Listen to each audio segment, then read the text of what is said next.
श्री नवदुर्गा परिक्रमेतील तिसरी दुर्गा म्हणजे आई पद्मावती देवी। तर चला दाखवते।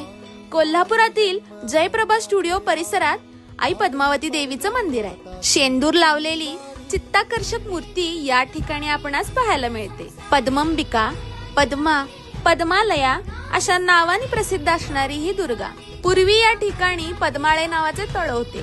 या ठिकाणी भक्त प्रल्हादाने घोर तपश्चर्या करून नृसिंहास प्रसन्न करून पितृदोहाचे पाप नष्ट केले। श्री पद्मावती मंदिराचे श्री पूजक श्री गोपालकृष्ण कालेकर च्या नवदुर्गांपैकी तिसरी नवदुर्गा जी आहे ती ही श्री पद्मावती आहे। या पद्मावती मंदिराची आख्यायिका अशी आहे, करवीर महात्म्यामध्ये 29व्या अध्यायामध्ये या पद्मावती स्थानाचं महात्म्य वर्णन केलेलं आहे। अशी ही पाप नष्ट करणारी, भक्तास सर्व भोग देणारी, नृसिंह शक्ती श्री दुर्गेचा मुक्तकारक स्वरूप अशी ही दुर्गा।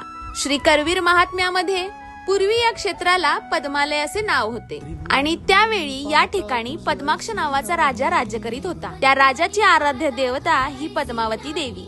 तर पाहायला विसरू नका नवदुर्गा परिक्रमेचा चौथा पार्ट पुढील भागात।